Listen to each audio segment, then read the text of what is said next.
टोलीहरू चाहिँ रेडी भयो है। अब हामी चाहिँ अहिले तपाईँहरूलाई यो भाइरल मन्दिरमा पुगेर भाइरल मन्दिरको भिडियो देखाउँछौँ। बडे मामाले चाहिँ तुफान दौडिनु है। बडेलाई के रिस उठ्यो तुफान दौड्यो भने अब यहाँबाट साँको त्यति धेरै टाढो पर्दैन।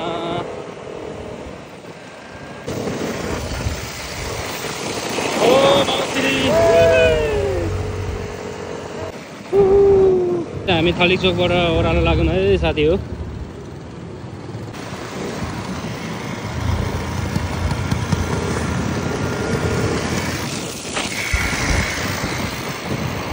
लागु नारायण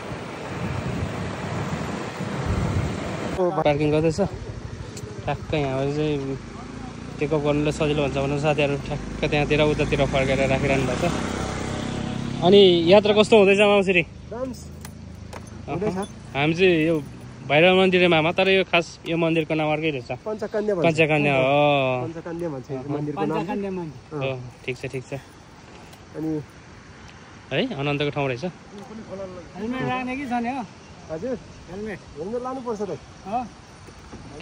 के छ हाम्रो उत्तर गएको खबर? रमाइलो भइरहेछ नि।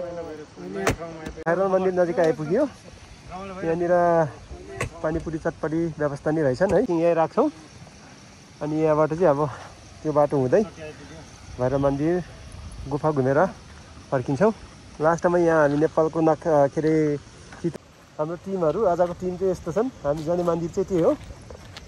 यो बाटो निर्माण कार्य हुँदै रहेछ। यो चाहिँ इन्ट्रिक पुल नै भनौँ न भैरव मन्दिर नाम चाहिँ श्री पञ्चलक्ष्मी मन्दिर रहेछ है। अनि गेटबाट चाहिँ हामी छिर्छौँ यसरी उकालो हिँडेर जानुपर्छ नि। यहाँबाट करिब 5 मिनट लाग्छ के अरे है गुफा पुग्नलाई चाहिँ। यो तपाईँको राइट साइडतिरको है त भैरव मन्दिर चाहिँ यस्तो देखिँदो रहेछ है यहाँबाट चाहिँ। ल ल ल सेल्फी हान्ने काम चाहिँ जारी राखौँ है दुई भाइ। यो भैरव मन्दिरको दृश्य चाहिँ यस्तो देखिन्छ है त। यो खतरा छ हो यो मन्दिर चाहिँ। यो मन्दिर नजिकै गुफाभन्दा थोरै अगाडिको मन्दिर हो यो।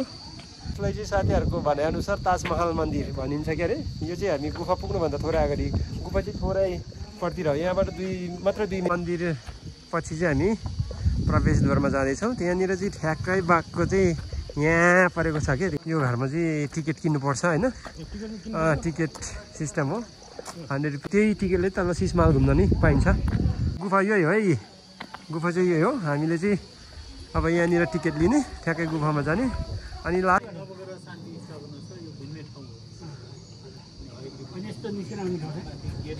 सिसमाल पनि घुम्नु पाइयो यो टिकटले। टिकट पनि लिइसक्यो। यो टिकटको स्पोन्सर आज मिस्टर राम भन्छ। फर्स्ट भयो हामी चाहिँ तपाईँको पछि लाग्छौँ है त। ल हस् हस् हस् हस् हस् ल हरिण पनि रहेछ त्यो हरिण। यो फोटो सेसन है। यहाँ एकचोटि फोटो खिच्नु त्यहाँबाट मात्र हामी भित्र फेरि यहाँनिर बसेको जस्तो मात्रै गऱ्यो है। यता बसेको छैन। ए दामी दामी दामी दामी दामी। बाघ हो बाघ हेर्नु देख्नु भयो नि बाघ हो बाघ बाघ हो बाघ बाघ। अहिले चाहिँ एकैछिन यो फोटो खिच्ने टाइम लिँदैछौँ सबै। जम यो भित्रबाट हामी चाहिँ निस्किन्छौँ र उता अर्को साइडमा निस्किन्छौँ है त। यहाँबाट चाहिँ हामी यो चाहिँ इन मात्र हो। एक्जिट चाहिँ हामी अर्कै ठाउँबाट गर्छौँ। यस्तो रहेछ हो। म चाहिँ पछि है त दाराभित्र पछि या म चाहिँ गरौँ गरौँ रक्षा गरौँ। यो सरस्वती माता यो भित्र रहेछ सरस्वती माता दामी छ नि हो भन्छ। पानी पाकिरहेको छ कि हो यहाँ हो। हामी चाहिँ अहिले गुफाभित्र पसिसक्यो। गुफाबाट छिरेर अन्तिममा आइपुग्दा चाहिँ श्री पञ्चल यस्ताहरू बनाएर रहेछन् है पुरै। यता मन्दिर पुरै है यस्तो रहेछ। हामी चाहिँ एक्जिट चाहिँ यहाँबाट एक्जिट गर्छौँ अनि हिँडेर हामी फेरि बाहिर निस्किन्छौँ। पर्ने रहेछ अलिकति यहाँबाट उकालो जाने अनि ठ्याक्कै चढ। ल अब हामी चाहिँ उकालो चढ्नु पर्ने रहेछ यहाँबाट थोरै है। अनि त्यहाँबाट फेरि हामी तल झर्छौँ। यो त दामी रहेछ त हो। यस्तो दामी जाने साथीहरू यार ओह्रालो क्या छिटो हिँडेको हो। आफू त यहाँ खुट्टा दुखेर बिजोग छ यार। हामी चाहिँ यो गुफाबाट एक्जिट गरेपछि यस्तो ओह्रालो बाटो जानुपर्ने रहेछ। उकालो पछिको ओह्रालो है। यस्तो फर्केर चाहिँ हामी फेरि यही ठाउँमा आइपुगिँदो रहेछन् ठ्याक्कै है। एक्जिट गरेर हामी चाहिँ कहाँ जान्छौँ त मन्दिर जान्छौँ शीश महल जान्छौँ है मेन मन्दिर चाहिँ यो रातो बिल्डिङमा हो कि हामी चाहिँ त्यो मन्दिर घुमेर चाहिँ लास्टमा शीश महल घुम्छ दामी छ नि है भन्छ यो त ठाउँ दिन प्रति यो भैरव मन्दिरको कम्पाउन्डमा चाहिँ यस्तो ओहो यस्तो मूर्तिहरू नि बनाएको रहेछ यताबाट जाऊँ है त यो मन्दिर घुमेर ठ्याक्कै यहाँ ठुलो बेल राखेर चाहिँ यहाँ चाहिँ के गर्ने ठाउँ हो यस्तो ओहो यहाँ त के ठाउँ हो यो गुफा पछि चाहिँ ठ्याक्कै यहाँ मन्दिरको कम्पाउन्डमा आइपुग्यो यहाँबाट देखिने दृश्य चाहिँ यो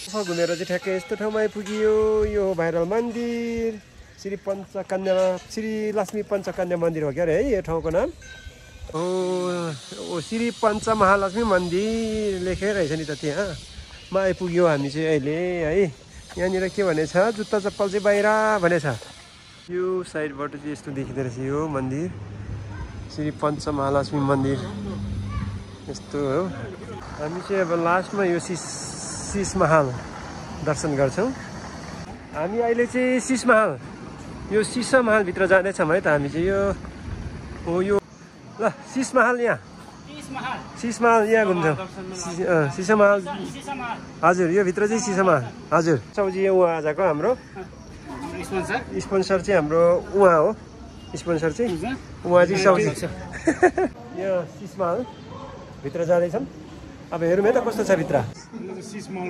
हो शीश महल शीशै शीश ल हो यसलाई भन्छ शीश महल हो यस्तो रहेछ कर्नरमा चाहिँ यस्तो राखेर रहेछन् मेन शीश महल चाहिँ यो भित्र हो यो हो शीश महल ल यो चाहिँ हो शीश भन्छ यो हो रेल शीश महल चाहिँ यो है ल घुम्नुहोस् त यो शीश महल चाहिँ यस्तो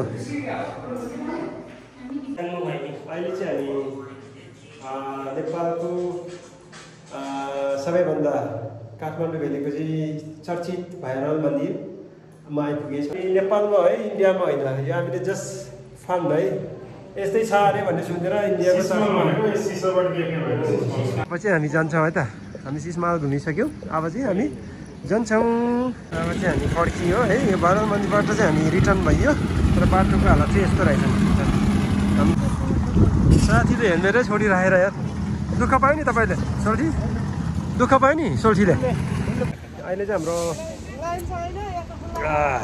यो तिर्खा लागेर यो टी ब्रेक अहिले चाहिँ हामी यस्तो ठाउँमा चिया खाँदैछौँ है चटपटी खाइबसेको साथीहरूलाई छोडिराख्यो हामी चाहिँ त्यो मन्दिर घुम्न जाँदैछौँ नेपाल आमा स्वयं घुम्न जान्छौँ अनि फर्क कस्तो ठाउँमा आइपुग्यो त हामी लास्टमा भने यस्तो ठाउँमा आइपुग्यो के दामी बनाएको त यो ल यस्तो बनाएर रहेछ यहाँनिर चाहिँ यो चाहिँ यस्तो ठाउँमा आइपुग्यो अहिले अन्तिममा चाहिँ हामी चाहिँ यो पारीको मन्दिर घुमेर यहाँ आइपुगेको है त हामी चाहिँ त्यो मन्दिर घुमेपछि लास्टको मन्दिर यहाँ आइपुग्यो हेर्नु होला है त यो मन्दिरको अपोजिट साइडमा कस्तो छ यो चाहिँ पछाडिको भाग माता गाई माताको फोटो राख्नु भएको छ यहाँ चाहिँ मन्दिर पछिको घुम्नै पर्ने ठाउँ हामी चाहिँ अहिले मन्दिर घुमेर चाहिँ हामी फर्किन्छौँ सबै जिल्लाहरूको नाम चाहिँ यहाँ राख्नु भएको छन् यहाँनिर ताप्लेजुङ सोलुखुम्बु सङ्खुवासभा भोजपुर तेह्रथुम हुने जति जिल्लाको